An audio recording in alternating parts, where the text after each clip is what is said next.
Ernesto, naging mabuting tao tayo na napakaraming taon. Kahit ang pagbabalik loob sa kanya ay ginawa natin, sapagkat ayaw nating kamulatan ng anak natin ng kasamaan. Gusto natin siyang mamuhay ng normal at may takot sa Diyos. Ngunit sa nangyari kay Esmeralda, hindi ko hahayaan ang mga gumawa nito sa kanya. Magbabayad sila, Ernesto! Magbabayad sila! Matitikman nila ang aking kalupitan! Taon 1987, Mindanao. Isang mapagpalang araw, ang kwentong aking ibabahagi ay hango sa totoong buhay, at ang lahat ng tauhan at lugar ay aking itatago sa totoo nitong mga pangalan, sapagkat nabubuhay pa ang iilan sa mga karakter sa kwentong ito sa kasalukuyang panahon. At ito'y bilang respeto na rin sa mga nabubuhay pa na mga tauhan at sa mga taong namumuhay pa sa lugar na yon ng tahimik at mapayapa. Sa isang liblib na baryo sa Mindanao, nanahan ang mag-asawang sina Ibyang at Ernesto. Sa kanilang simpleng buhay ay masaya sila at puno ng pagmamahalan, lalo na nang isilang ni Ibyang ang kanilang anak na si Esmeralda. Itinuturing ng mag-asawa na isang biyaya mula sa langit ang kanilang anak, lalo na't napakaganda nitong bata at napakaputi. Inisip nila na ito na marahil ang biyaya ng Panginoon dahil sa pagbabalik loob nila sa Kanya. Bantog na mambabarang si Ibyang noon sa kanyang lupaing sinilangan sa Iloilo. Kaya naman sakay ng barko ay nakipagsapalaran silang mag-asawa sa Mindanao, kasabay na rin ang pagbabago ni Ibyang at pagbabalik loob sa Diyos. Walang araw na hindi nagpapasalamat ang mag-asawa sa mga pagpapalang kanilang natatanggap, maliit man o malaking bagay. Hanggang sa nagdalaga na si Esmeralda at kailangan na niyang mag-aral sa bayan. Madalas siyang ihatid ng ama at sunduin sapagkat liblib ang lugar na kanilang tinitirhan. O anak, ang madalas kong bilin ha? Huwag kang makikipag-usap sa mga estranghero. Opo, tatay. Huwag po kayong mag-alala. Palagi kong tinatandaan ang inyong mga bilin ni ina. O, paano po, tay? Mamaya po ulit, baka mahuli na ako sa aking klase. O sige, huwag kalimutang kumain, ha? Opo, tatay. Ay, ang batang ito talaga. Nagliliparan ang alikabok sa paligid, gawa ng pagragasa ng gulong ng mga sasakyan ng mga batang may kakayahan sa buhay sa maduming kalsada. Halos hindi na makita ang paligid dahil sa alikabok. Napapabuntong hininga na lamang si Mang Ernesto habang tinatanaw ang mga sasakyang papasok sa bakuran ng paaralan na pinapasukan ng kanyang pinakamamahal na anak. Ay nako, ibang-iba talaga ang asal ng mayayaman. Akala nila'y pag-aari na nila itong buong kalsada. Aniya, sabay alis pabalik sa gubat kung saan sila nakatirang mag-anak. Samantala, sa paaralan naman nila Esmeralda, masaya siyang binabati ng kanyang mga kaklase. Marami kasing kaibigan si Esmeralda dahil bukod sa napakaganda, mabait din siya sa kanyang mga kakilala.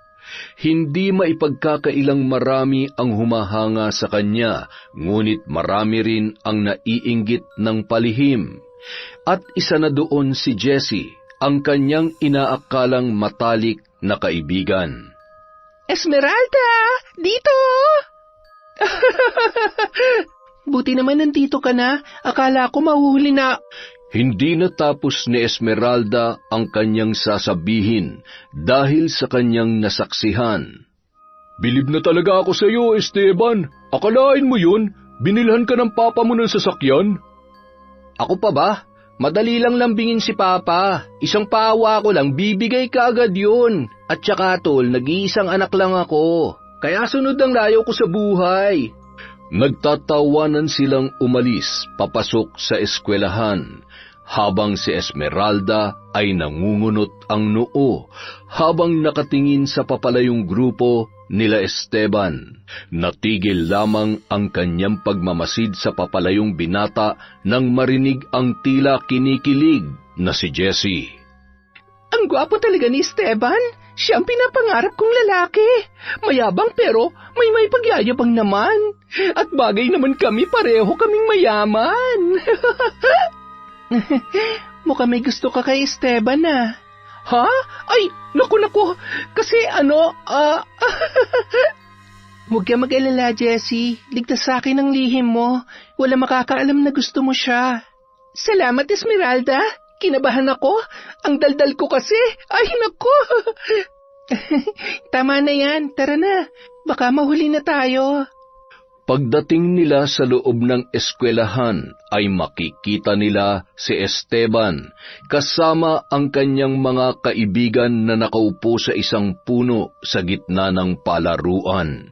Tahimik na naglalakad sila Esmeralda nang may sumipol sa kanila na sinundan naman ng malulutong na tawa at hiyawan. Hindi lang pinansin ni Esmeralda habang si Jessie ay kilig na kilig. Nagpatuloy sila sa paglalakad nang bigla silang tinawag ni Esteban. Esmeralda Andrade, parang hindi mo narinig ang tawag ko ah. Kailan pa naging pagtawag ang sipol? Magandang araw, Esteban. Mahiyain lang talaga si Esmeralda. Ganun ba? Baka naman bingi lang yung kaibigan mo. Naiinis namang lumingon si Esmeralda sa kanya. Napapitlag pa ang binata sa paraan ng pagtitig ni Esmeralda. Maging si Jessie ay nagulat din sa ginawang yon ng kanyang kaibigan. Paano naging pagtawag ang pagsipol, Mr. Esteban Agustin, Esmeralda? Ayon, Mr. Agustin. Talagang hindi kami lilingon sapagkat hindi naman kami aso. Wala rin naman kaming kasabay na aso para sumipol ka. Natawa na lamang si Esteban, ngunit agad siyang tinalikuran ni Esmeralda. Napahinto pa ang dalaga at tinawag si Jessie na patuloy sa pagpapantasya sa binata. Napapailing na lamang siyang tinawag ang kaibigan na agad naman nitong ikinasunod kay Esmeralda. Buong araw, naging abala ang dalawa. Nang mag-uwian na, ay sabay silang naglalakad palabas ng eskwelahan. Ilang sandali pa, nakita na ni Jessie ang kanyang sundo. Mayaman sina Jessie at may sasakyan sila. Madalas siyang ayain nitong sumabay na lamang sa kanya, ngunit madalas din niyang tinatanggihan, sapagkat susunduin naman siya ng kanyang ama. Nagpaalam na sila sa isa't isa at sinabing magkita na lamang sila kinabukasan. Napatango na lamang si Esmeralda habang tinatanaw papaalis ang kanyang kaibigan. Tahimik niyang inaabangan ang kanyang ama dahil wala pa ito. Nagtataka naman siya sapagkat ito ang unang pagkakataon na nahuli ang pagdating ng kanyang ama. Habang naghihintay siya ay narinig niya ang tunog ng sasakyan na paparating na sinasamahan pa ng mga hiyaw ng mga kabataang laki sa layaw. Malayo pa lamang ang mga ito ay napuno na ng alikabok ang daan. Bagay na ikinainis na lamang ni Esmeralda habang siya ay nananabi sa gilid. Nagulat na lamang siya nang huminto ang sasakyan sa kanyang harapan. Tinataboy niya pa ang mga alikabok na dulot noon. Miss Andrade, mukhang nag-iisa ka. Sumabay ka na sa amin. Saan bang bahay mo? Ihahatid ka na namin. Hindi na, maraming salamat na lang. Susunduin ako ni tatay. Sigurado ka? Hindi pa naman ligtas sa panahon ngayon, lalo na sa magagandang katulad mo. Mas magiging ligtas ako kung hahayaan niyo na lamang ako. Biglang nagtawanan ang mga kasamahan ni Esteban. Pinagtatampal sila ng binata isa-isa. Natatawa rin ito dahil sa ginawa ng kanyang mga kaibigan. Pagkatapos noon, nakangisi niyang hinarap si Esmeralda na hindi naman nakatingin sa kanila. Ano, Miss Andrade? Hindi ka ba talaga sasabay? Kung hindi, mauuna na kami. Ikaw ang bahala. Ingat ka ha. Huwag kang aalis dyan hanggat wala ang sundo mo. Kita tayo bukas ha. At bigla nang pinaharurot ang sasakyan. Nakasunod naman ang 2 pang sasakyan na pag-aari ng kanyang mga kaibigan. Nakasimangot na sinundan ng tingin ni Esmeralda ang papalayong sasakyan nang makita niya ang kanyang amang nakatingin din kina Esteban. Nakangiti siyang kinawayan ang kanyang tatay at tumango naman ito sa kanya. Anak, ikaw ba'y binabastos ng mga kaklase mo sa paaralan? Tanong ni Aling Ibyang habang hinahanda ang kanilang hapunan. Nangunot naman ang noo ni Esmeralda sa sinabi ng ina na tila ba nalilito siya. Natigilan naman ang kanyang ina sa ginagawa nito at hinarap ang kanyang anak. Napabuntong hininga na lamang habang nakatingin kay Esmeralda. Nakita ka raw kasi ng tatay mo na kausap ang nag-iisang anak ng mga Agustin. Baka kako ay binabastos ka na nila. Napatingin naman si Esmeralda sa ama na kasalukuyang nagpapakain ng kanilang mga alagang hayop. Ito ang libangan ng kanyang ama kapag hindi ito nangangahoy at nilalakuyon sa bayan. Napangiti naman siya habang pinapanood yon na kinakausap ang mga alagang manok na parang mga tao. Hay nako, si tatay talaga, masyadong maalalahanin. Huwag kayong mag-alala, Nay, walang nambabastos sa akin.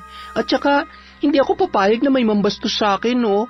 Ang nakita ni tatay kanina, inalok ako ni Esteban na sumakay. Masyado raw kasing delikado para sa babayang umuwi mag-isa paghapon na. Pero anak, lagi mong tatandaan ang bilin namin ng iyong tatay, ha? Palagi siya nag-aalala sa iyo, kaya sana mag-iingat ka. Nay, kayo rin na nagsabi na lagi kong kasama ang Panginoon, kaya huwag po kayong mabahala. Ayaw ko kayong pinag-aalala ni tatay, kaya palagi ako nag-iingat. Napangiti naman si Aling Ibyang at ipinagpatuloy ang kanyang ginagawa. Si Esmeralda naman tinutukan na ang kanyang takdang aralin. Alam niyang nag-aalala ang kanyang ina, ngunit alam din niyang kasama niya ang Diyos araw-araw, kaya ligtas siya para sa kanyang pananaw. Kinabukasan, araw ng Biyernes, naging abala ang mga estudyante sa huling araw ng klase. 2 araw silang hindi magkikita at sigurado siyang magiging tambak din ang kanilang mga takdang aralin. Iba na kasi sa kolehiyo, mas mahirap siya sa sekundarya. Pasalamat si Esmeralda dahil isa siya sa mga napili ng paaralan na gawing iskolar. Matataas ang kanyang grado, kaya naman hindi nang hihinayang ang nagpapaaral sa kanya. Nakakapagod naman ang pagsusulit na yon. Hay nako, mas masarap pa rin ang high school, di ba Esmeralda? Hay nako, sinabi mo pa, Jessie. Hindi tulad ngayon, kailangan na talaga nating maging seryoso. Tama ka dyan. Halika doon tayo maupo. Pumwesto sila sa sementadong upuan at lamesa na nasa ilalim ng mga puno. Masaya pa silang nagkukwentuhan.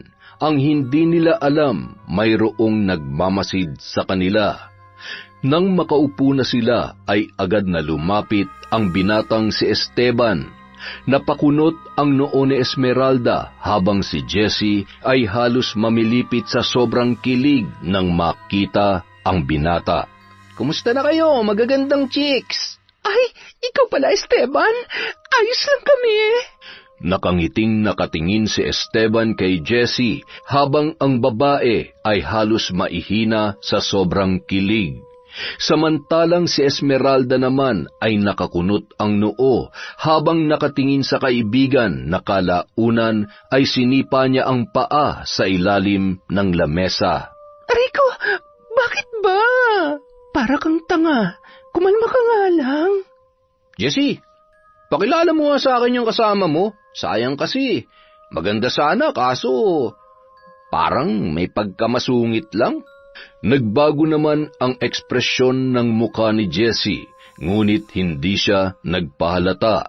Napapangiti siyang tumingin kay Esteban, ngunit ang mga mata ng binata ay nasa nakasimangot na si Esmeralda nakatingin. Hay nako Esteban, hindi ko na kailangan ipakilala si Esmeralda sa'yo. Kilala mo na siya, ano ka ba?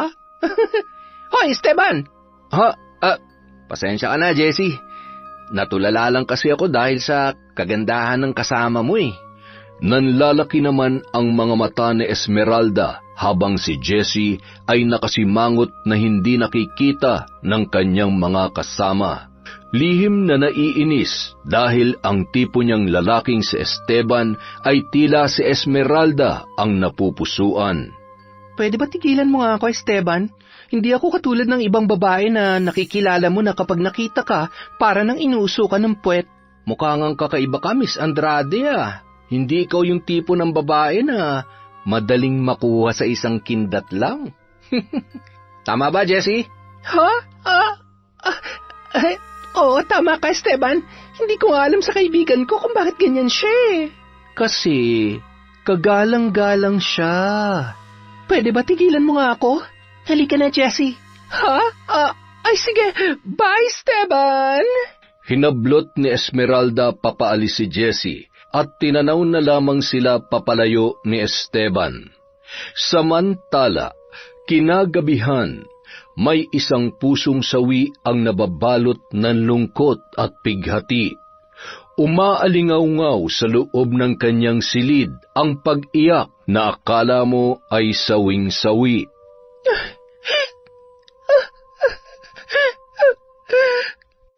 Ano bang nangyayari dun sa batang yun? Bakit pa siya iyak ng iyak? Jessie? Bakit ka umiiyak, anak? Nang makaakyat sa ikalawang palapag ng bahay, kumatok siya sa pinto ng kanyang anak na kanina pa umiiyak. Nang hindi ito sumasagot, ay tinawag niya ang kasambahay para hingiin ang susi ng silid ni Jessie. Dali-dali namang kinuha ito ng katulong. Natataranta pa nang marinig ang boses ng kanyang matapobreng amo. Elsa! Bilisan mo naman ang kilos mo, napakabagal mo!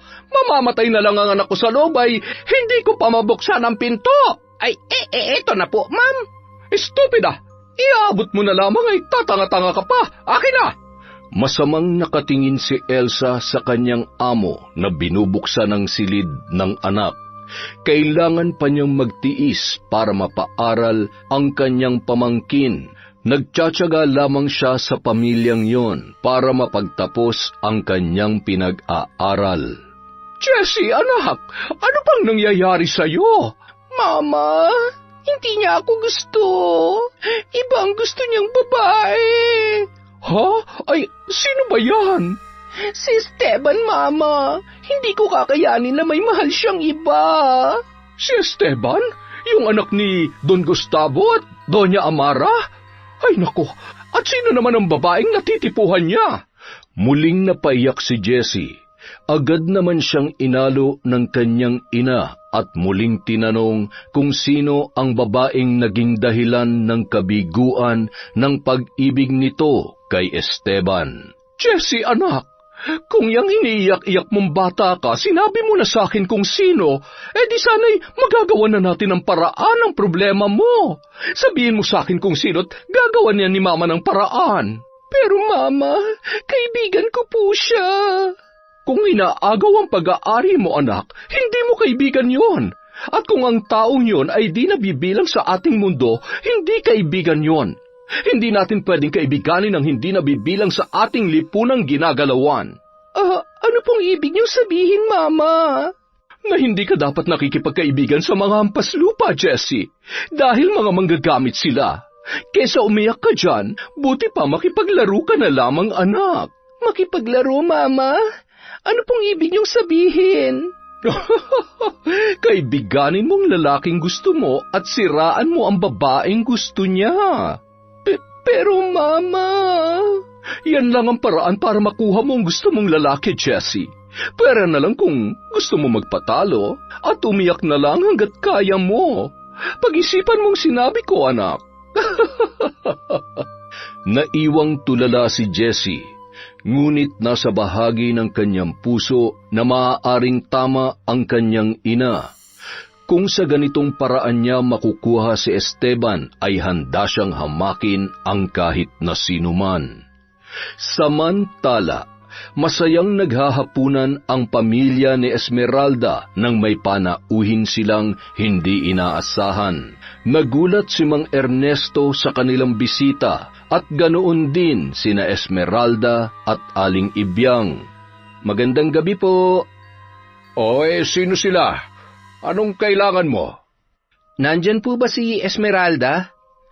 Napatingin naman si Mang Ernesto sa nakakunot ang noo na anak.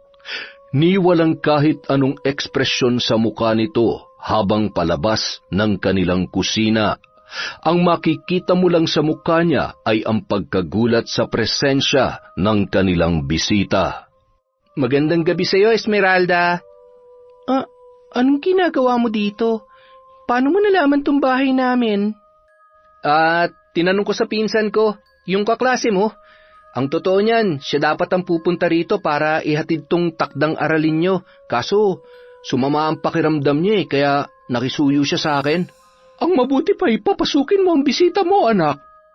Gulat namang napalingon si Esmeralda sa kanyang ina at makikita sa mukha nito na hindi niya gusto ang tinuran noon.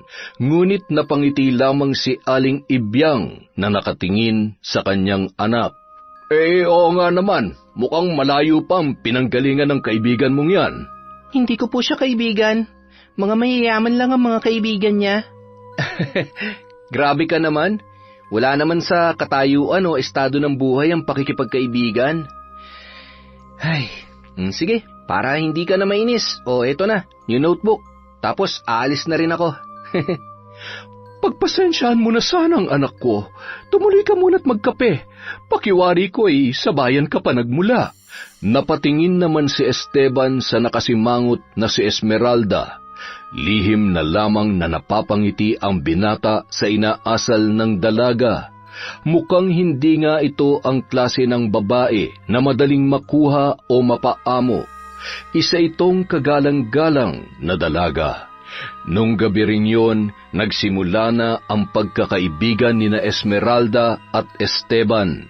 Napatunayan nila pareho sa isa't isa na pareho silang mali sa unang pagkakakilala nila. Akala ni Esteban ay katulad si Esmeralda ng ibang babae na isang ngiti at isang kindat lang ay bibigay na kaagad. Ganoon din naman si Esmeralda. Akala niya kapag mayaman ay palaging nasa langit. May mga mayayaman din pala na katulad ni Esteban na hindi mapagmataas. Samantala, lumipas ang mga araw at linggo na madalas na isabay ni Esteban si Esmeralda. Naisip ng binata na para hindi na rin masyadong mapagod ang ama nito, kakahatid at kakasundo sa kanya. Medyo may kalayuan pa naman ang bahay nila Esmeralda sa bayan, kaya nagpresenta na siya na isasabay palagi ang anak nito. Nagpapasalamat naman si Mang Ernesto at Aling Ibyang kay Esteban sa kabutihan nito sa kabila ng kanilang magkaibang katayuan sa buhay. Tingnan niyo, si Esmeralda na ba tsaka si Esteban? Oo nga isang linggo ko nang napapansin na palaging sinasabay ni Esteban si Esmeralda Pero bagay naman sila, di ba? Pareho silang may magagandang muka. Natigilan si Jessie sa paglalakad nang marinig ang usapan ng mga estudyante. Isang linggo na rin siyang hindi nakikisabay kay Esmeralda. Kapag tinatanong siya nito kung anong dahilan, sinasagot niya lang parati na kailangan niya magseryoso sa pag-aaral dahil ang ilan sa kanyang mga subject ay mababa ang grado. Salamat, Esteban. Sinabi ko naman sa iyo hindi mo na ako kailangang sunduin. Ano ka ba? Kabawasan din to sa gawain ng tatay mo. Tsaka sabi ko naman di ba, para na rin ako naghatid ng nakababatang kapatid. O sige, mauna na ako ha. Magkita na lang tayo mamaya. Tumango na lang si Esmeralda. Napangiti naman ang binata at hinagod siya sa ulo na parang bata. Napasimangot pa siya't nagulo ang kanyang buhok na ikinatawa naman ni Esteban. Tumakbo na ito papalayo habang siya napapailing na hinatid ng tanaw ang papalayong binata. Nang akto na siyang aalis para pumasok sa klase ay nagulat siya nang pagharap niya ay masama ang tingin sa kanya ni Jessie. Napangiti naman siya at kinawayan ang kanyang kaibigan. Ngunit nagulat siya nang walang imik itong tumalikod sa kanya. Napakunot ang noo ni Esmeralda, ngunit hinabol niya pa rin yun. Jessie! Jess! Sandali! Teka lang! Ano ba? Bakit ba? Galit ka ba sa akin? Nung isang araw mo pa ako hindi pinapansin, may nagawa ba akong kasalanan sa'yo?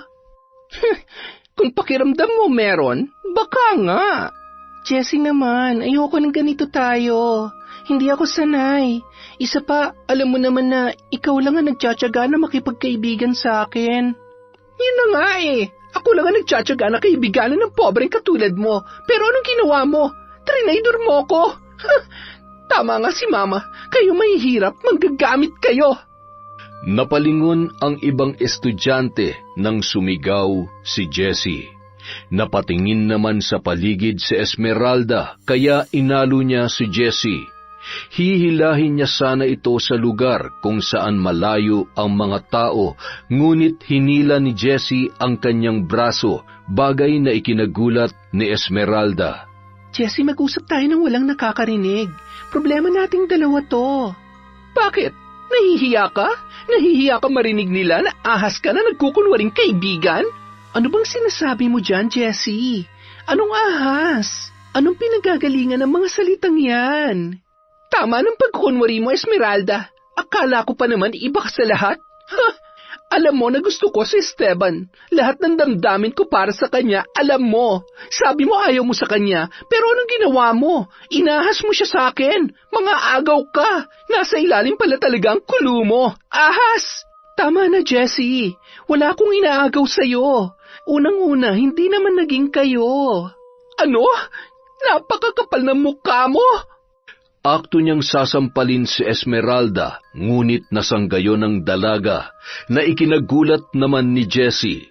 Maging ang mga estudyanteng nakasaksi sa pagtatalo nilang dalawa ay nagulat din. Kalmado lang si Esmeralda, ngunit makikita mo sa kanyang muka ang galit. Wala akong inaagaw sa'yo at huwag mo akong tatawaging ahas. Hindi ko akalain na aabot tayo sa puntong ito, Jessie, dahil lamang sa lalaki. Dahil sa lalaki, aawayin mo ako? Gusto ko malaman mo, para ko lang kapatid si Esteban at ganun din siya sa akin. Hinahatid niya ako dahil naaawa siya sa tatay ko. Pero kung ganyang ugali ang ipapakita mo sa kanya, sigurado kong hindi kanya magugustuhan. Bakit di ko nakita agad ang tunay mong kulay? Sa ating dalawa, mas ahas ka dahil magaling kang magbalat kayo. Naiwang nakatulala si Jessie. Sa tanang buhay niya na magkasama sila ni Esmeralda ay ngayon lamang niya ito nakitaan ng galit. Ngunit hindi na mahalaga sa kanya kung anuman ang nararamdaman ni Esmeralda. Gagawin niya ang sinabi ng kanyang mama. Hindi siya papayag na mawala sa kanya si Esteban. Samantala, kinabukasan, araw ng Sabado, matapos nilang magtalo ni Esmeralda ay nagpasya siyang humingi ng tawad. Ngunit ito'y kunwari lamang dahil bahagi ito ng kanyang mga nabuong plano. Sakto namang may gagawin silang proyekto sa paaralan, kaya ito ang tamang oras na gagawin niya ang balak na kunwaring paghingi ng tawad. Esmeralda, pwede ba kitang mabala? Uy, ikaw pala, Jessie. Tamang-tama, ako din may sasabihin ako sa'yo. Halika, doon tayo. Biglang nagbago ang muka ni Jessie. Hindi ito ang inaasahan niyang reaksyon ni Esmeralda. Iniisip niya kung bakit masyado itong mabait para makalimot agad sa nangyari. Dito na lang tayo, kung hindi naman masyadong mahalagang sasabihin mo. Sige. Gusto ko lang sanang humingi ng paumanhin sa mga sinabi ko kahapon. Ganun ba? Ako din may sasabihin. Gusto ko sanang Bigla niyang sinampal ang kanyang sarili. Nagulat si Esmeralda sa ginawang yon ni Jessie. Maging ang mga estudyante ay napalingon dahil sa pagsigaw ng dalaga. Nagulat naman si Esteban at agad na lumapit sa dalawa. O ano nangyari? Jessie, paano ka? Esmeralda, ano nangyari kay Jessie? Kung nagulat ka, Esteban, mas nagulat ako. Ano nangyayari sa'yo, Jessie? Bakit sinampal mong sarili mo? Ano akala mo sa akin, Esmeralda? Baliw? Para saktan ko ang sarili ko? Ikaw ang nagsabi niyan, hindi ako. Ganito ba talagang nagagawa ng pag-ibig? Maiwan ko na nga kayo dyan. Hinatid nilang dalawa ng tingin ang papalayong si Esmeralda. Habang si Jessie ay lihim na nakangiti, sa isip niya ito na ang simula ng pagkasira ng kanyang kaibigan. Gagawin niya lahat, mapasa kanya lamang si Esteban. Ayos ka lang ba, Jessie? Nagbago na talaga si Esmeralda. Hindi na siya katulad ng dati. Hindi na siya yung mabait na kaibigan ko. Nagkakamali ka, Jessie. Siya pa rin si Esmeralda. Baka naman ikaw ang nagbago. Nginitian siya ni Esteban at biglang umalis. Tila nataranta naman si Jessie at agad na hinabol ang binata. Hinawakan niya ito sa braso na agad namang ikinahinto ni Esteban. Pwede ba, Jessie? Kung sisiraan mo lang sa akin si Esmeralda, wag mo nang ituloy. Dahil mas kilala ko siya higit sa pagkakakilala mo sa kanya. Ano ba talagang nagustuhan mo sa pobreng yon? Wala nga siyang yaman katulad ng sayo, pero mayroon siyang yaman na wala ka. Pagmamahal ng pamilya, Jessie. Lalong sumidhi ang galit ni Jessie kay Esmeralda, hanggang sa dumating na siya sa punto na sukdulan na ang kanyang kasamaan. Pinadukot niya ito at ipinabugbog. Matindi ang paghihirap na ginawa ng mga inutusan ni Jessie kay Esmeralda. Dinala nila ang babae sa isang gubat. Nawalan ng malay noon si Esmeralda na nakahandusay sa damuhan.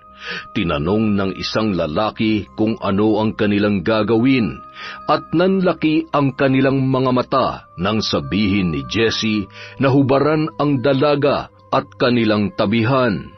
Teka, sobra naman yata yan, Jessie. Wala naman sa usapan natin yan At saka, ayaw ko masira ang kinabukasan ko dahil dyan.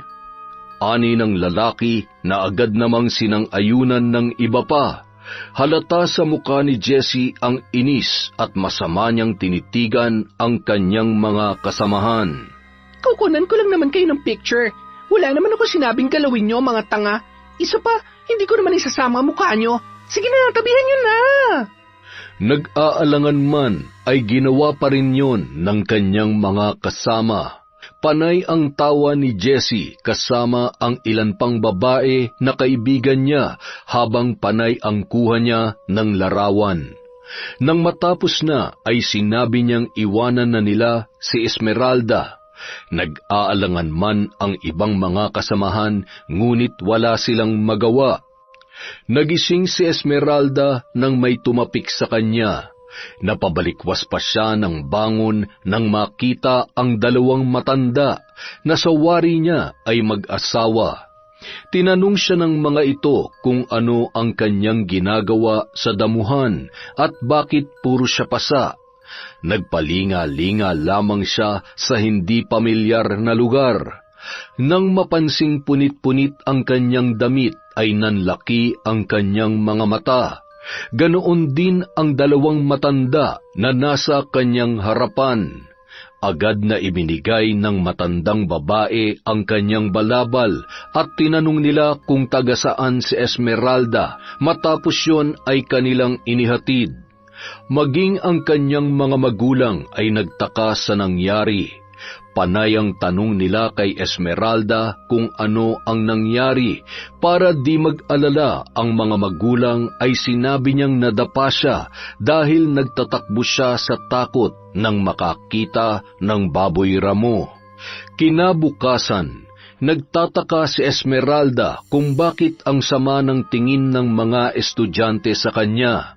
Binabati niya ang mga ito, ngunit sa halip na batiin siya pabalik, tila kinukutya pa siya ng mga yon.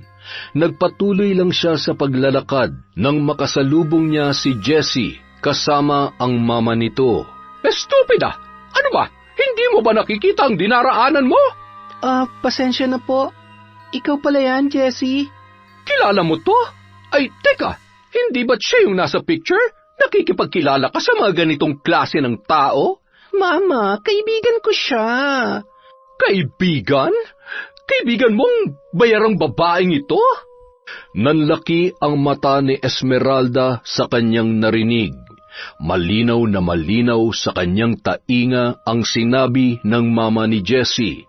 Mababakas naman sa kanyang muka ang pagtataka. Mas lalong umugong sa paligid ang bulong-bulungan. Ano pong bayaran? Sino pong Ikaw! Sa bagay, naiintindihan ko naman. Kapag lumaki ka sa hirap at mataas ang pangarap mo, gagawin mong lahat para lang makamit yon. Kahit pa maging bayaran ka, nakakahiya na nakakaawa. Bawiin niyo pong sinabi niyo. Hindi ako bayarang babae. Kahit mahirap lang kami, marangal ang aming pagkatao. Marangal? Ano yan? Tingnan mo nga yung mga picture na yan. Pinulot ni Esmeralda ang mga larawan at maging siya ay nagulat sa kanyang nakita. Nakahiga siyang nakahubad ang uniforme at may katabi siyang dalawang lalaki na hindi nakikita ang muka. Nanlalaki ang kanyang mga mata na tumingin sa paligid. Kaya pala kakaiba ang pagtrato sa kanya ng mga estudyante. Jessie, ikaw ba may gawa nito? Sabihin mo, ikaw ba? Ano bang sinasabi mo dyan? Sagutin mo ang tanong ko. Ikaw ba may gawa nito?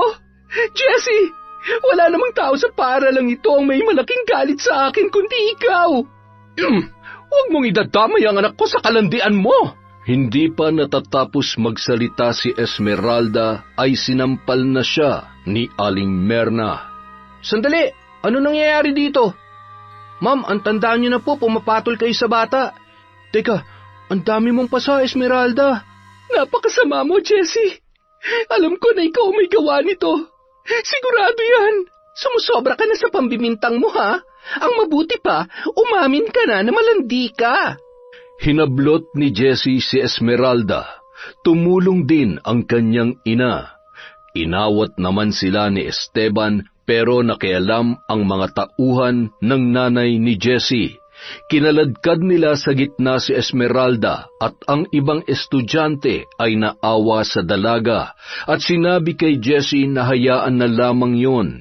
Ngunit isang titig lang ni Jessie ay tiklop ang lahat. Makinig kayong lahat, lalo ka na Esteban. Ang babaeng mahal mo ay nakikipaglandian sa kung sino-sinong lalaki para lang makapag-aral. Ito ba ang babaeng gusto mo, Esteban? Ito ba? Tingnan mo mga larawan niya. Sa tingin mo ba tatanggapin ng tatay mo ang babaeng ito? Napatingin si Esteban sa mga picture na nasa lupa. Maging siya ay nanlaki ang mga mata. Napatitig siya kay Esmeralda na umiiling-iling, ngunit tila mas nangibabaw kay Esteban ang paniwalaan ang huwad na katotohanan sa larawan. Esmeralda, totoo ba to? Paano mo nagawa to? Esteban, kilala mo ako. Hindi ko yan magagawa. Alam mo yan. Pero ano tong nasa larawan? Paano mo to ipapaliwanag? Iginalang kita, Esmeralda, dahil akala ko ay baka sa ibang babae. Hindi ko magagawa ang bagay na yan. Saksi ang langit at ang lupa, pati ang mata ng Diyos na hindi ko yan magagawa. Sabihin mo ng totoo, Jessie. Sabihin mo. Sige, sasabihin ko ang totoo. Ginagawa mo nga yan. Tinago ko lang para maprotektahan ka. Hindi kita hinusgahan dahil naunawaan ko na gusto mo marating ang magandang buhay. Patawad, Esmeralda! Sinungaling ka! Tama na! Mali ang pagkakakilala ko sa'yo. Akala ko mabuti kang babae at marangal, pero ganyan ka pala. Ang babaw ng pagkakakilala mo sa akin, Esteban. Ang babaw ng pangunawa mo. Pagsisisihan mo ang araw na ito. Sa oras na malaman mo ang totoo, hindi ka patutulugin ang konsensya mo. Alam kong may kabayaran ng lahat ng ito. Sinusumpa akong pagbabayaran mong lahat ng ginawa mo hanggang sa pagtanda mo. Wala kang kaligayahang matatanggap sa buong buhay mo. Mabubuhay ka ng puno ng lungkot, pigati at puro pasakit ang dananasin mo. Tandaan mo yan, Jessie! Pagdating sa bahay, nagulat sina Mang Ernesto at Aling Ibyang nang makita ang anak na puno ng putik at dumi ang kanyang damit. Gulo-gulo ang buhok at punit-punit ang uniforme. Napatakip ng kanyang bibig si Aling Ibyang, habang si Mang Ernesto naman ay dali-daling tumakbo, papalapit sa tila wala sa sariling naglalakad na si Esmeralda. Anak, Esmeralda, ano nangyari sa'yo?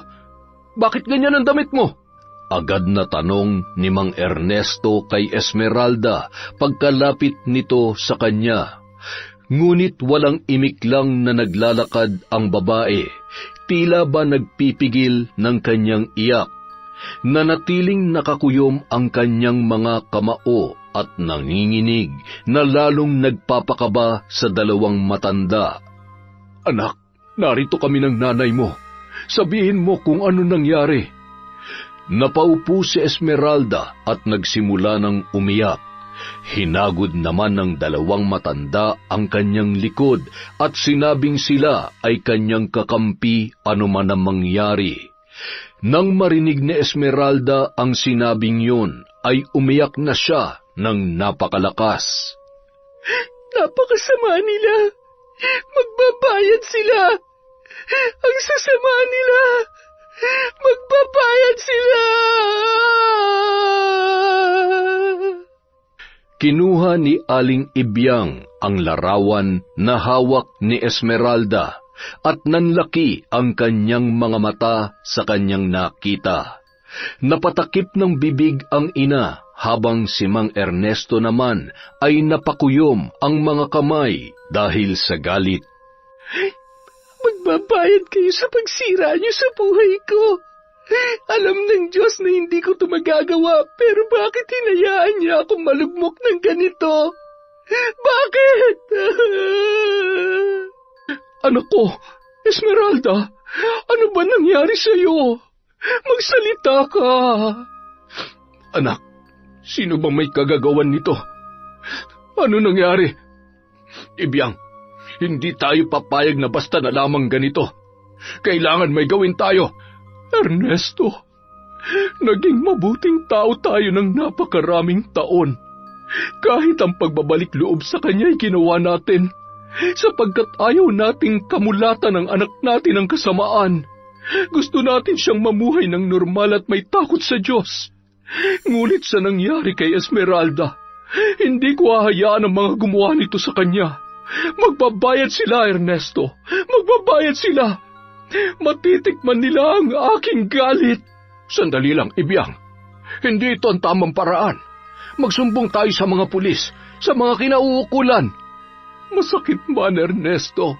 Ngunit walang batas at hustisya para sa ating lahat sa buhay. Ang hustisya ay para lang sa mayayaman, sa kung sino ang nasa itaas. Magbabayad ang may gawa nito. Ipaparanas ko sa kanya ang tindi ng paghihirap. Naririnig ko ang hinaing at sumpa ng iyong anak, Erneng. Ibibigay ko ang kanyang kahilingan kahit na mapunta pa ako sa impyerno. Alam ko, mauunawaan ng Diyos ang puso ng isang ina, katulad ng pagbibigay niya ng puso niya sa atin bilang ating ama. Ibyang, asawa ko. Esmeralda. Kinagabihan, ginawa na ni Aling Ibyang ang kanyang ritual para sa kanyang mga abyan o saluguron na 17 taong mahigit niya nang itinatago. At dahil sa kasamaan ng ugali ng iba, ay muli niyang binuhay ang natutulog na dyablo sa kaibuturan ng kanyang pagkatao. Nagsuot siya ng damit at balabal na itim, nagsindi ng mga kandilang itim at pinatayo sa sahig na hugis bilog. Sinilip muna niya ang mag-ama sa labas. Nakahiga at tulala si Esmeralda, habang si Mang Ernesto naman nakaupo sa gilid ng papag at hawak ang kamay ng nag-iisa nilang anak. Napatingin si Mang Ernesto sa kanyang asawa. Nababalot ng lungkot ang kanyang mga mata. Alam niya na ayaw na sana ni Aling Ibyang balikan ang masamang gawain na pambabarang. Ngunit sa pagkakataong ito ay wala na siyang magagawa. Napatangong isinara ni Aling Ibyang ang pinto. Ito ay para harangan ang kabutihang nagnanais sirain ang kanyang gagawin. Alam kasi niyang mananalangin ang kanyang asawa at ayaw niyang makapasok ito sa loob ng silid. Nakita pa niyang napayuko si Mang Ernesto bago tuluyang isinara ang pintuan. Diyos ng kadiliman, pakinggan ang aking dalangin. Bigyan mo ko ng kapangyarihan para parusahan ang mga taong nanakit sa aking anak. Panginoon ng kadiliman, dinggin mo ang iyong abang lingkod. Umusal ng panalangin hindi maintindihan si Aling Ibyang, at tila ba sumasabay sa hangin ang kanyang panalangin habang siya ay nakadipa. Umihip pa ang malakas na hangin kasabay ng kanyang nakakatakot na orasyon. Sino mang nanakit sa aking anak, tanggapin mo ang pahirap na kanyang hiniling. Damhin mo ang pasakit at ipagkaloob ang kanyang sumpa. Iluluwa mo ito tuwing sasapit ang 6:00. Dadamhin mo ang hirap hanggang sa sumapit ang nakatakdang panahon. Namayagpag ang hangin sa kalupaan. Maririnig ang tawa sa malaking bahay ng mga sanwakin. Halakhak na nababalot ng tagumpay sa pagsira sa buhay ng isang inosenteng bata dahil sa kasakiman ng mag-ina. Malamang hanggang ngayon, anak, nagluluksa pa rin ang babaeng yon. Hindi ko mailarawan ang mukha niya kanina. Mama, hindi ba't parang sobra naman yata yung ginawa natin? Kung hindi mo gagawin yon, makukuha mo ba sa Esteban? Natural hindi, Jessie. Dahil kung iisipin mo, kung sa kagandahan lang ay walang-wala ka kay Esmeralda, yaman lang ang meron tayo. Sa tingin mo, kung hindi natin ginawa yon, mapapasayo ba si Esteban? Ano? Natahimik na lamang ang dalaga sa tinuran ng kanyang ina. Natatawa talaga ako kapag naaalala ko. Ay, ganyan ang nagagawa ng pera, Jessie anak. Kaya nating makuha mga bagay na gusto natin.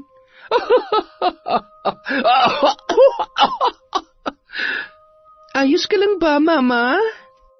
Hinagod ni Jessie ang likod ng kanyang ina. Ubo yun ng ubo hanggang sa sumakit ang kanyang tiyan. Medyo nag-aalala na si Jessie sa nakikita niya sa kanyang mama, lalo na nang makita nitong nagsusuka na ito na halos iluwana ang kanyang bituka. Mama, ano nangyayari sa'yo, Ma? Ador! Ador! Nasaan na ba yung driver na yun? Mang Ador! Ma'am! Uy, madam, ano nangyari? Tumawag kayo ng doktor! Dalian niyo! Aalis na sana si Mang Ador nang magsuka si Merna ng mga sinulid. Nanlaki ang mga mata ni Mang Ador habang si Jessie naman ay napapasigaw. Napatingin sa orasan ang driver. 6:00 na. Tila alam na agad ng matanda ang nangyari sa kanyang amo. Mukhang binarang po ang mama ninyo. Binarang siya! Nako, ano nang gagawin natin? Nanlaki ang mga mata ni Jesse sa sinabing yon ng tsuper. Ngunit mas lumaki ang kanyang mga mata nang makita kung gaano kahaba ang isinusuki ni Merna na sinulid. Natapos lamang ito sa pagsusuka nang sumapit na ang 7:00 ng gabi. Agad nilang tinulungan tumayo ang kanyang mama at inihiga sa kama. Mabilis siyang nagpatawag ng doktor para sumuri sa kanyang ina. Samantala, 1 buwan nang hindi nakikita si Esmeralda sa kanilang paaralan. May bahagi ng puso ni Esteban na nag-aalala. Hindi niya alam, ngunit may bahagi sa utak niya na pinagsisisihan niyang hindi muna pinakinggan ang dalaga. Samantala sa bahay nila Aling Ibyang, gumagawa siya ng mga gamot na gagamitin para sa kanyang pambabarang. Tuturuan niya ng leksyon ang sinumang nanakit sa kanyang anak na si Esmeralda. Nanatili pa ring tahimik ang kanyang anak at walang kibo. Ang dating masayahing bata ay naging malungkutin na. Aking alaga, maglakbay ka, alupihan ko. Alamin mo kung sino ang babaeng tinamaan ng aking kulam. Magtungo ka sa bayan. Sabihin mo sa akin ang kanyang pangalan. Sige na, humayo ka. Pinakawalan ang alupihan at muling nagdasal ng nakakatakot na orasyon. Tila sumasabay sa hangin ang kanyang boses. Diyos ng kadiliman, pahirapan mo ang halangang kaluluwa. Nais kong makaramdam siya ng sakit ng tiyan na halos hindi niya nakakayanin. Anumang dinanas ng aking anak ay doblehin mo. Dinggin mo ang panalangin na nagsusumamong ina. Daranasin niya ang parusang ito hanggang sa hilingin niya na ang kanyang kamatayan. Nagkagulo ang tahanan ng mga sanwakin nang binulabog ng malakas na sigaw ni Merna. Dali-dali namang pumunta si Jesse sa silid ng kanyang ina. Walang doktor ang makapagsabi kung anong klaseng sakit ang dumapo sa matanda, kaya sinukuan na nila ito. Ayaw din naman magpatingin ng ginang sa albularyo dahil umano ayaw na ayaw niyang mahahawakan siya ng kahit na sinong hampas lupa. Nagulat si Jesse na nagsusuka na naman ang kanyang ina, ngunit puro itim na parang putik ang inilalabas nito. Mama! Mama! Ay, naku po, Diyos ko! Ano nangyayari? Teka, Mama! Mga Dor, tumawag ka ng albularyo! Nasa ganung tagpo si Jesse nang dumating si Esteban kasama ang pamilya nito. Maging sila ay nagulat din sa nasaksihang kaganapan. Sinabi ng ama ni Esteban na magpatawag ng doktor. Sabi ni Jesse, nakailang doktor na sila, ngunit walang nakakaalam sa sinapit ng ina. Kaya nagpatawag siya ng albularyo.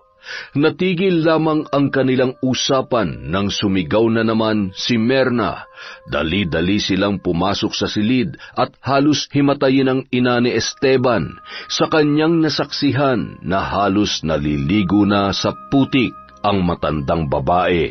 Mama! Samantala, sa bahay nila Aling Ibyang, Halika, mahal kong alaga. Ngayon, ibulong mo sa akin kung sino ang taong tumanggap ng aking parusa. tanong niya sa inutusang alupihan. Mababakas sa kanyang muka ang saya nang malaman kung sino ang taong nanakit sa kanyang anak. Ang dating maamong muka ni Aling Ibyang ay nawala na. Animoy dyablo na siya kung ngumiti. Ang kanyang mga mata ay hindi na kasing ganda nung siya ay nagbalik loob sa Diyos. Ang iyong kasamaan na magpapahamak sa iyo. Gisingin mo ang diablong natutulog sa katawan ko. Damhin mo ang bagsik ko, ang bagsik ng paghihiganti ng isang ina. Sa tuwing sasapit ang 6:00, hindi lang sinulid ang isusuka mo. Itinaas niya ang bote at inilagay ang mga bubuyog. Maririnig ang tawa sa loob ng silid ni Aling Ibyang. Samantala si Mang Ernesto naman ay naiiyak na nakayakap sa kanyang anak na si Esmeralda. Tila nawala sa sarili si Esmeralda. Nakangiti ito na parang may sinasariwa. Ngunit iiyak din na akala mo ay may naaalalang mapapait na karanasan. Hindi alam ni Mang Ernesto kung saan siya nagkulang sa Panginoon, ngunit ganun pa man, alam niyang may rason ang lahat. Diyos ko, Amang mahabagin, patawarin mo kung nagkulang kami. Patawarin mo nawa ang aking asawa. Nagagawa niya lamang ito sapagkat siya'y nasaktan dahil sa sinapit ng aming anak. Kaya gusto lamang niya maghiganti.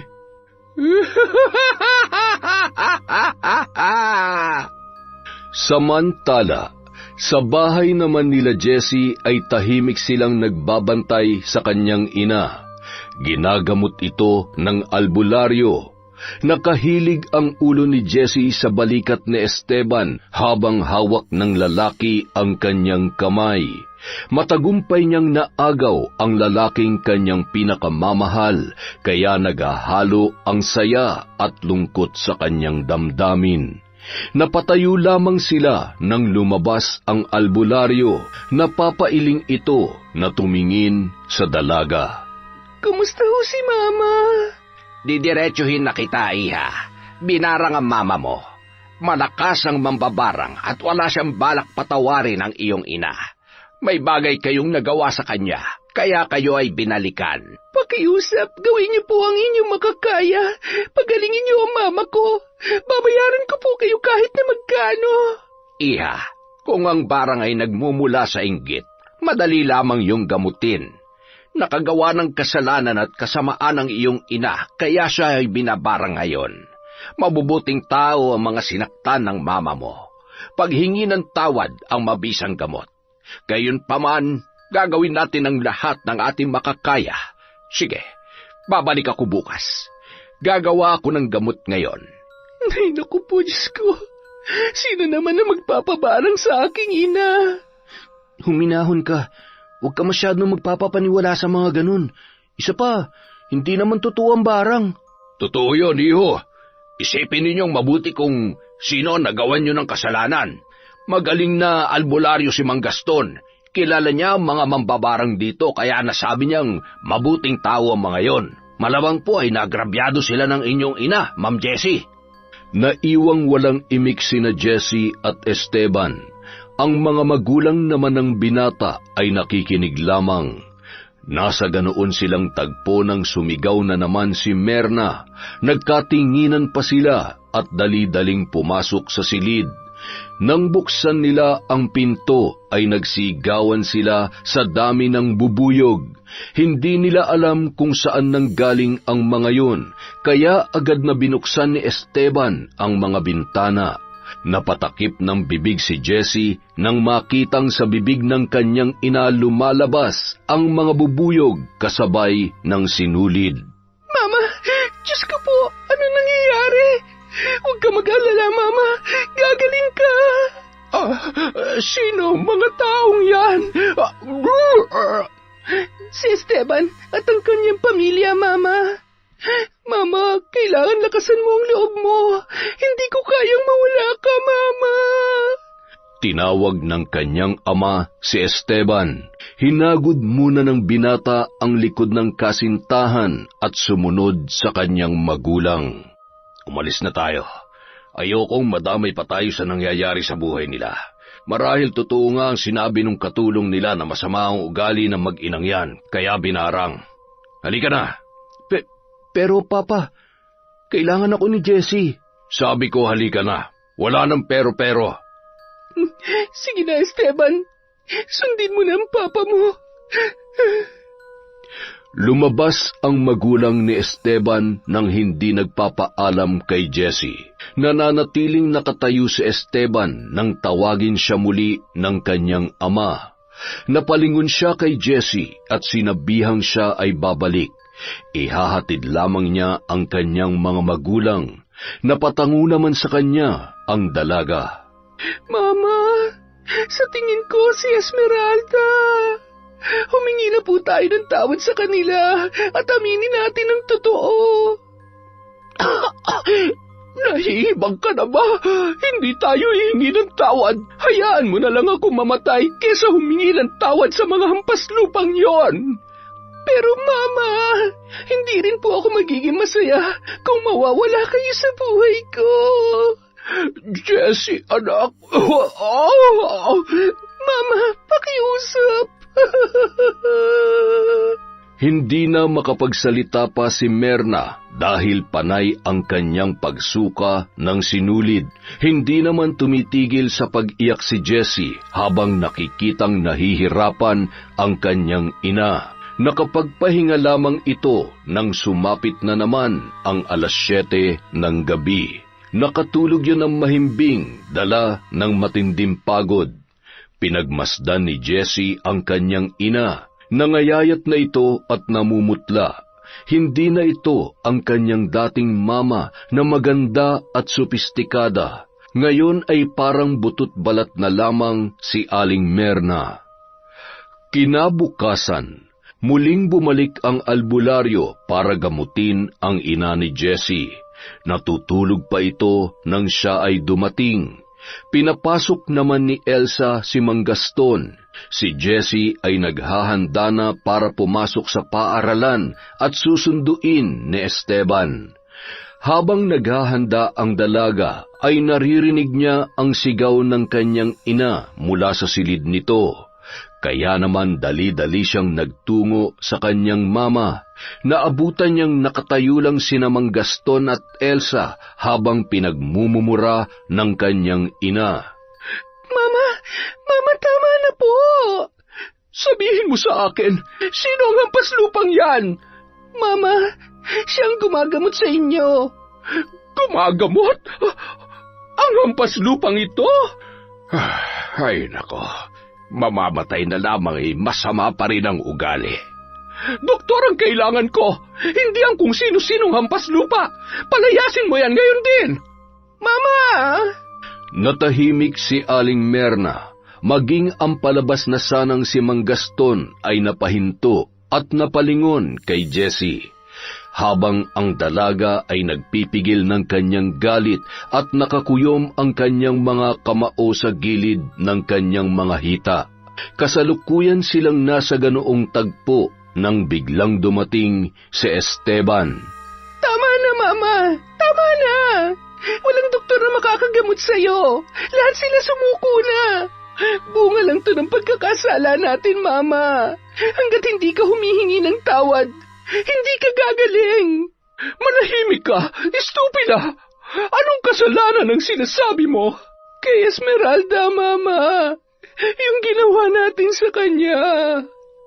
Nanlaki ang mga mata ni Esteban nang marinig ang sinabing yon ni Jessie. Pumasok siya na ikinagulat ni Jessie at maging ng kanyang ina.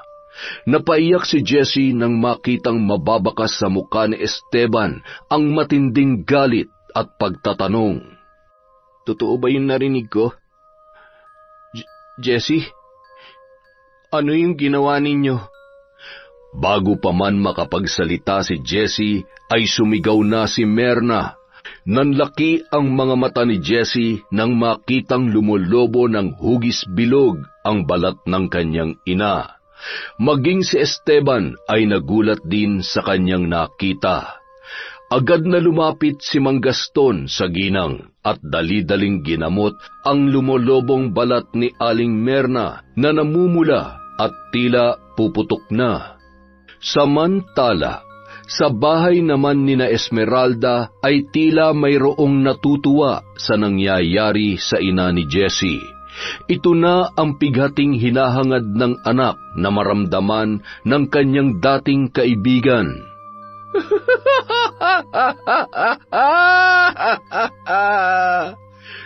Ibiyang, asawa ko. Tama na, asawa ko. Itigil mo na yan. Tingnan mo, Ernesto. Ang ginawa nila sa nag-iisa nating anak. Nawala na siya sa sarili dahil sa kanilang kasakiman at kasamaan.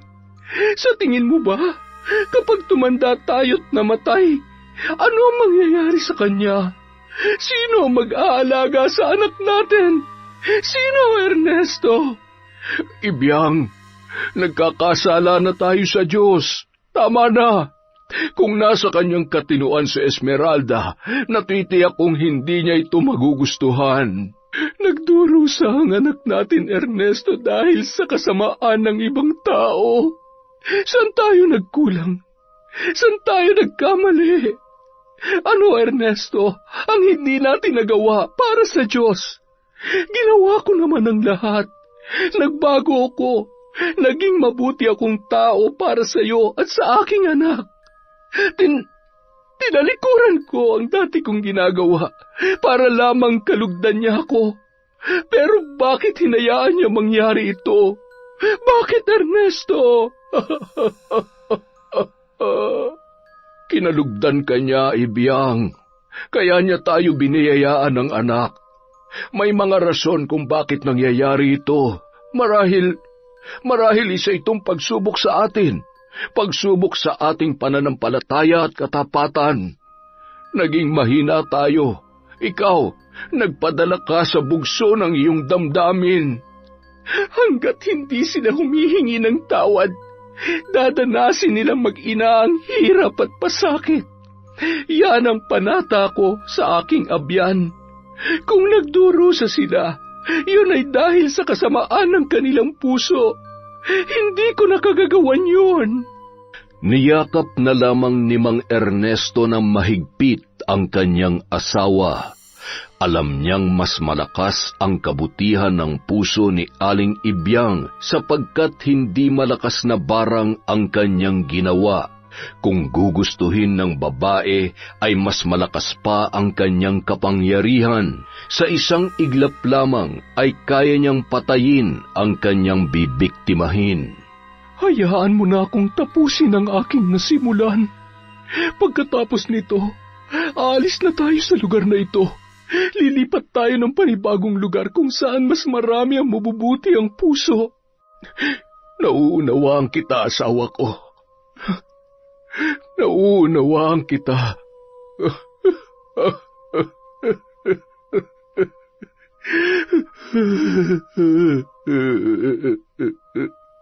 Samantala, sa bahay naman ng mga San Joaquin, bumugso ang galit ni Esteban para kay Jesse.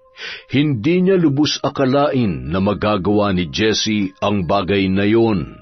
Sinira nito ang maganda nilang pagkakaibigan ni Esmeralda. Hinusgahan niya ang dalaga na di man lang inaalam kung ano ang katotohanan.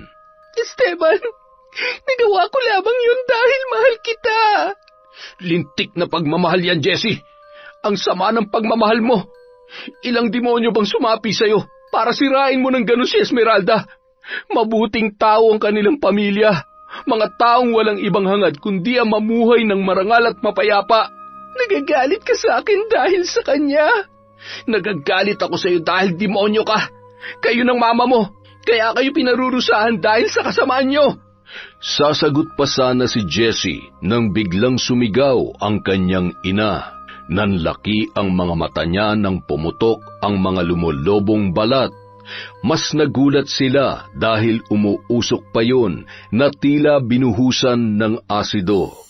Panay ang sigaw ni Merna habang si Gaston ay panay ang tapal ng mga halamang gamot para maibsan ang hapdi na nararamdaman ni Aling Merna. Ngunit pinagtatapon lang yon ng babae at pinagsisipa si Gaston, kaya naman ito ay natumba. Mama, ano ba? Sinabi ko na palayasin mo na ang paslupang ito. Doktor ang kailangan ko. Wala na nga doktor na gustong gumamot sa inyo, Mama. Wala na. Si Mang Gaston na lamang ang makakagawa ng paraan o ang paghingi natin ng tawad sa ginawa nating kasalanan. Hindi ko gagawin yan. Kung ganon, mas mabuti pang hilingin mo na lamang na ikaw ay mamatay na. Nanlaki ang mga mata ni Jessie, pati na rin ang iba nilang mga kasamahan dahil sa kanilang narinig. Ngunit seryoso ang muka ng albularyo sa kanyang tinuran. Bawiin yung sinabi niyo.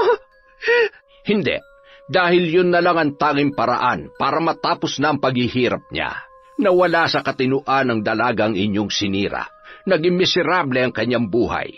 Ang dating dalagang masayahin ay wala na sa kanyang katinuan dahil sa kasakiman at kasamaan ninyo.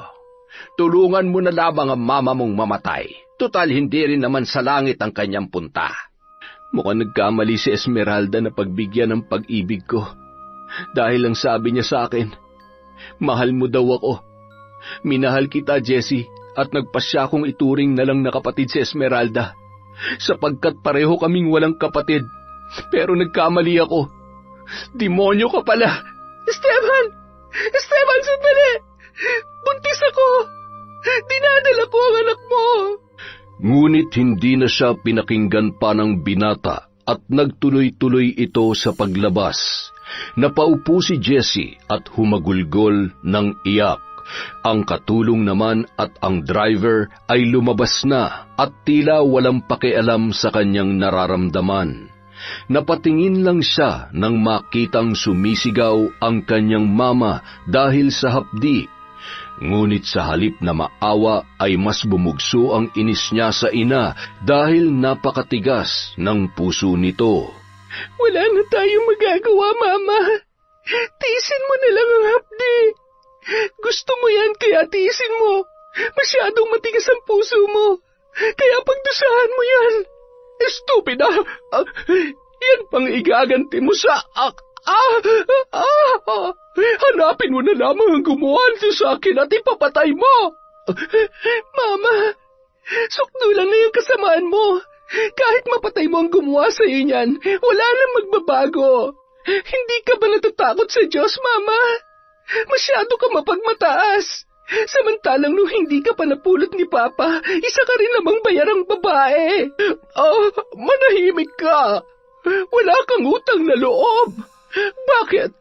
Kung hindi kita kinuha nung bata ka pa, di sana hindi ka ganyan ngayon. Ha? Anong ibig niyo sabihin, Mama? Hindi kita tunay na anak. Anak ka ng papa mo sa kanyang kirida. Pero ganun pa man, minahal at binigyan kita ng marangal na buhay. Napaupo si Jessie dahil sa kanyang narinig. Nagsisigaw si Merna dahil muling lumobo ang kanyang balat at pumuputok na nagdudulot ng hapdi. Pagsapit ng 6:00 ay muling nagsusuka ng sinulid si Merna na sinasabayan ng maraming bubuyog.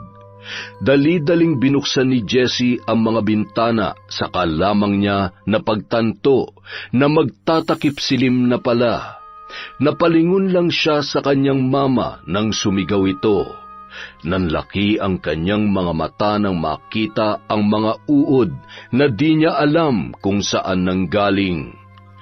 Samantala, nagtungo naman si Esteban sa bahay ni Mang Ernesto. Kasalukuyan noong nagpapakain ng manok ang matanda habang si Aling Ibyang naman ay inaalagaan si Esmeralda. Nakaupo sila sa balkonahe ng kanilang kubo habang sinusuklayan ang nawawala sa katinoang anak. Nagulat si Mang Ernesto nang siya ay makita, habang si Aling Ibyang naman ay walang reaksyon ang muka. Mas nagulat si Mang Ernesto nang lumapit sa kanya si Esteban na umiiyak sabay luhod. Patawarin niyo po ako, Tatay Ernesto. Patawad po kung hindi ko naprotektahan si Esmeralda. Wala po akong alam. Kung hindi pa sinabi ng albularyo ang nangyari, hindi ko po malalaman. Hindi nagsalita si Mang Ernesto. Nakatingin lang siya kay Aling Ibyang na nakatingin din sa kanila. Maya-maya, tumayo ang ilaw ng tahanan at biglang nagsalita. Tingnan mo ang kasakiman nila. Dahil doon nawala sa katinoan ang anak ko. Mahirap lang kami pero marangal ang aming pagkatao. Dito namin piniling manahan sa liblib na lugar na ito sapagkat ayaw namin makasakit ng iba. Ngunit masyado silang malupit, mapagmataas, at masyadong makasarili. Tingnan mo ang anak ko.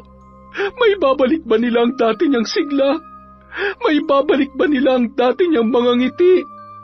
Bilang isang ina, ako'y naghihinagpis sa sinapit ng aming nag-iisang anak. Hindi niyo alam.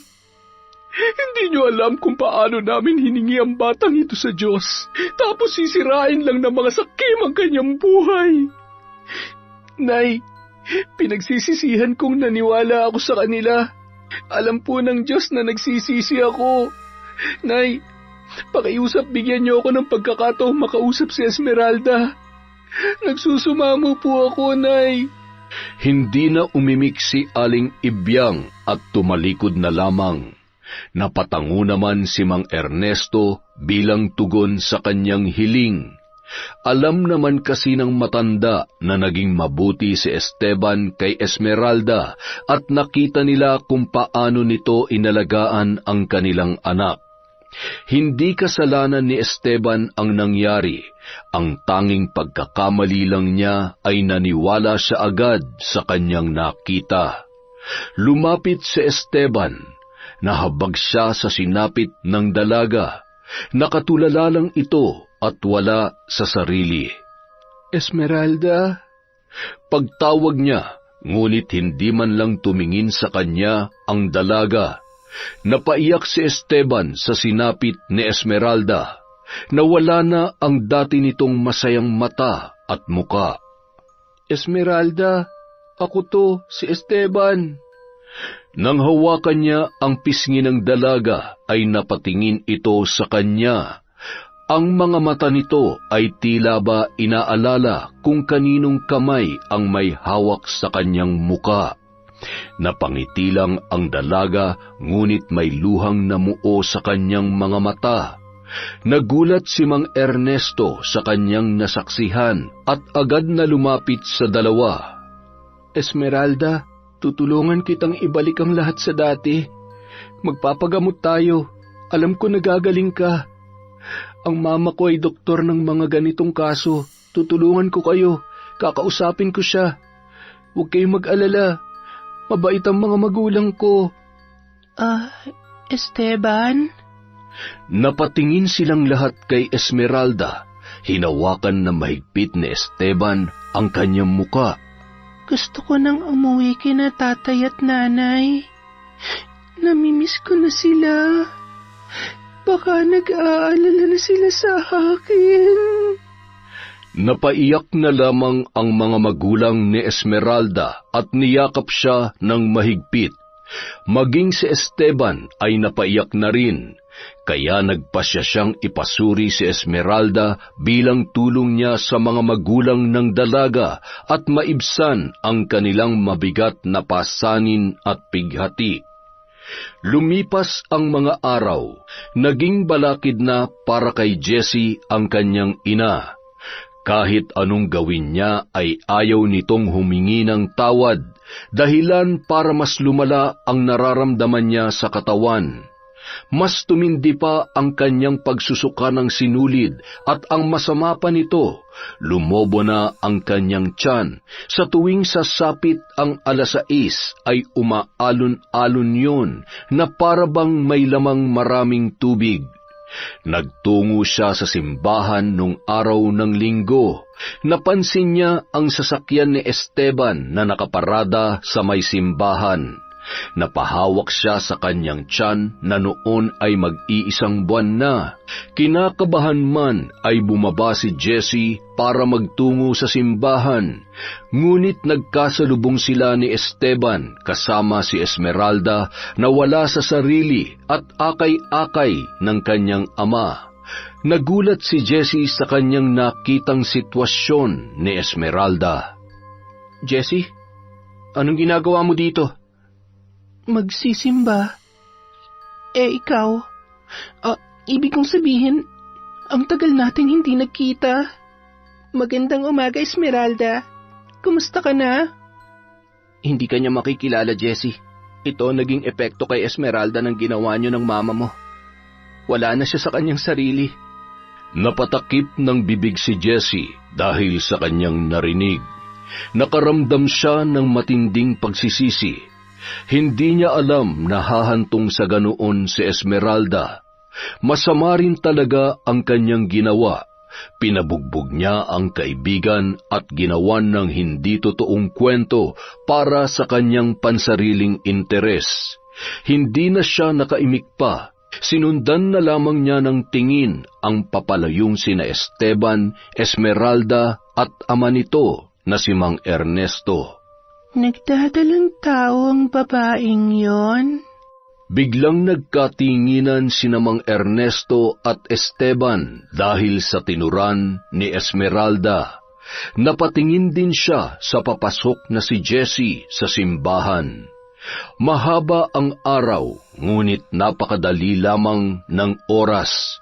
Nakaupo si Jessie sa tabi ng ina nang bigla na lamang itong nagsalita. Jessie, anak, aabutan ko pa kaya ang iyong kaarawan? Mama, kailangan mo mabuhay na matagal. Gusto kong masilayan pa ng anak ko ang kanyang lola. Buntis ka? Sino ang ama? Si Esteban po, Mama. Kaya lamang baka hindi na siya bumalik sa akin. Ito na marahil, Mama, ang kabayaran ng lahat ng kasalanan ko. Marahil ay ito na ang sumpa sa akin ni Esmeralda na hindi ako magiging masaya hanggang pagtanda ko. Nakagawa ako ng malaking pagkakasala dahil sa ginawa ko. Nasira ko ang buhay niya. Nasa ganoon silang pag-uusap nang bigla na namang magsuka si Merna. Sa pagkakataong yun ay puro tubig at sinulid ang kanyang isinusuka. Patuloy sa pag-agnas ang kanyang balat at paglabas ng mga bubuyog. Minsan ay may uod pa yung kasama at mayroong pagkakataon na nakakasulasok na ang isinusuka ng kanyang ina. Mama, pakiusap. Humingi na tayo ng tawad. Para sa akin at para sa inyong apo. Magpagamot ka na kay Mang Gaston. Kailangan ka namin ng apo mo, Mama. Anak, tama ka. Hihingi na tayo ng tawad sa kanila. Kinabukasan, inimbita ni Jessie ang pamilya ni Esmeralda sa kanilang bahay. Ayaw pa sanang sumama ni Aling Ibyang, ngunit nakiusap ang dalaga dahil hindi na umano nakakalakad ang kanyang ina. Animoy butot balat na lamang ito. Kasama si Esteban, nagpunta sila sa bahay nila Jessie. Inalalayan ni Esteban si Esmeralda dahil wala ito sa kanyang sarili. Kasabay nilang dumating ang manggagamot na si Mang Gaston. Napatingin lang siya kay Aling Ibyang at yumuko ng bahagya. Napayuko lang din ang ginang bilang tugon kay Mang Gaston. Tuloy po kayo. Maraming salamat po sa pagpapaunlak. Dito po tayo sa silid ni Mama sa itaas. Sumunod naman sila kay Jessie. Maganda ang bahay ng mga San Joaquin. May malaking sala sa itaas at sa ibaba. Nilibot nila ang paningin sa kabuuan ng tahanan. Mababakas sa lugar na yon ang lungkot. 1 buwan na lang at sasapit na ang Pasko. Ilang buwan din ang paghihirap na dinanas ni Aling Merna. Maiiwan dito sa labas ang aking anak. Ako na lang at ang aking asawang papasok sa loob, kasama ang albularyo. Sige po. Papasok na sana sila nang tawagin siya ni Esmeralda. Nakatingin ito ng diretso sa kanila. Napatakip naman ng bibig si Aling Ibyang. Nay, patawarin na po natin sila. Magpapasko na po. Panahon po ng pagmamahalan. Panahon na rin po siguro upang tayo'y magpatawad. Dali-daling tumakbo si Mang Ernesto at Aling Ibyang para yakapin ang kanilang anak. Tanging iyak nila ang maririnig sa buong kabahayan ng San Joaquin. Hinagod ni Aling Ibyang ang nakatulalang si Esmeralda. Alam niya nagagaling ito at nagpapasalamat siya sa Diyos dahil naging mabuti pa rin ito sa kanila. Lalo na sa kanya sa kabila ng kanyang nagawa. Pumasok na sila sa loob at napaiyak si Aling Merna. Agad siyang nanghingi ng tawad kina Ibyang at Mang Ernesto.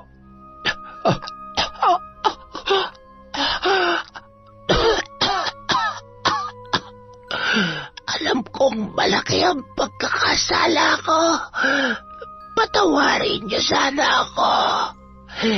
Hindi sapat ang paghingi ng tawad sa ginawa ko. Pero sana'y mapatawad niyo kami ng anak ko. Sa Panginoong Diyos ka humingi ng tawad. Nang sa ganun ay amin ka ring mapatawad. Pagsapit ng 6:00, isasagawa natin ang panggagamot. Sumapit na nga ang nakatakdang oras nang magsimula ng magsuka si Merna.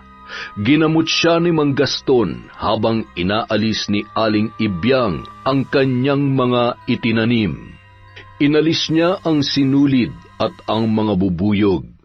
Ngunit laking gulat niya nang magsuka ito ng uod at lumobo ang kanyang tiyan. Napatingin siya sa tiyan ni Merna. Napatingin siya sa mga uod at kay Gaston. Napatingin din ang albularyo sa kanya. Hindi ako may gawa nito. Hindi ako humantong sa ganito. May iba pang mambabarang na sumabay sa ginagawa ko. Kung ganoon, sa tingin mo, sino? Taong mas matindi ang galit. Ilang taon niya na yung kinikimkim. Mukhang naririto siya.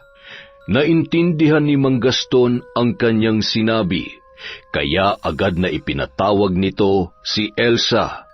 Nagkunwari namang nagtataka ang babae, ngunit diniretso siya ni Aling Ibyang. Huwag mong isadlak ang buhay mo sa nagliliyab na apoy. Naruroon na ako. Madilim, mainit at walang humpay na paghihirap. Dalisay ang Panginoon.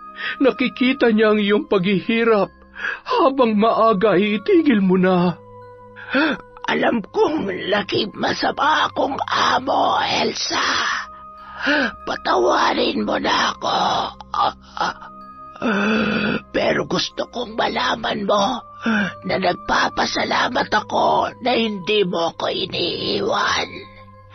Nagagawa ko lamang yun dahil sa pagmamahal ko kay Jessie. At natatakot akong mawala siya.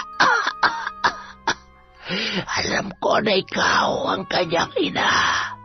At alam ko, ikaw ang minahal ng aking asawa. Patawarin mo na ako. Napatayo si Jessie nang malaman ang totoo. Napuno ng luha ang tahanan ng mga San Joaquin ng mga sandaling yun. Nagkapatawaran, humingi ng tawad at muling nangibabaw ang pagmamahalan. Delikadong barang ang ginawa ni Aling Elsa, ngunit sa tulong ni Aling Ibyang at Mang Gaston ay natanggal din ito. Nung mga oras na yon ay nangibabaw pa rin ang kapayapaan. Sa paglipas ng panahon, nagpatuloy naman ang gamutan ni Esmeralda hanggang sa bumalik na siya sa katinuan. Ikinasal sina Esteban at ang kanyang kasintahan na si Jessie. Muling naging matalik na magkaibigan ang dalawa.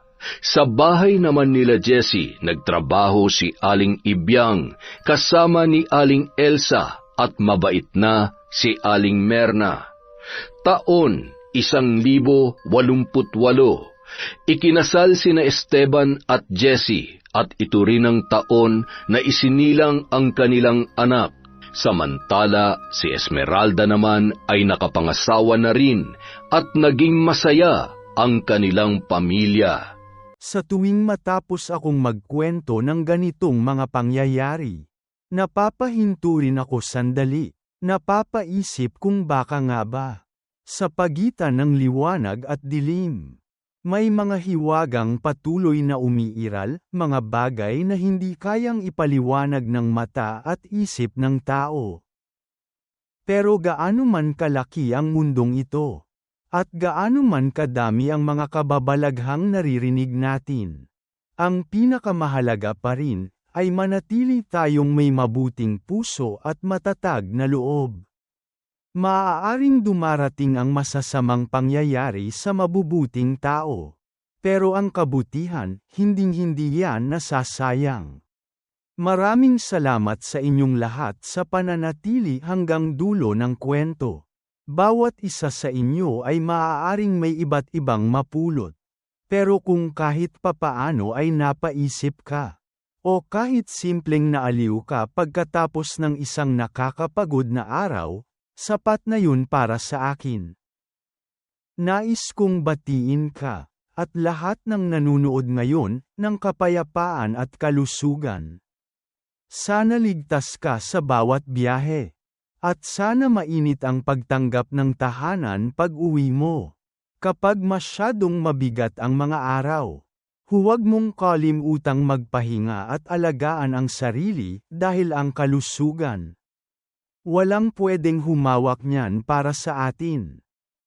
Ang audio na ito ay sininthesis gamit ang teknolohiyang AI mula sa VB Tuldok VN. At kung kagabi ka nang umuwi mula sa trabaho, o nakahiga ka ngayon habang nakikinig, naway maging mahimbing ang tulog mo. Sana walang bangungot, walang pagod, walang bigat na sumama sa iyo hanggang sa panaginip. Maraming salamat sa tuloy-tuloy na suporta. Hanggang sa muli, kita-kits sa susunod na mga video.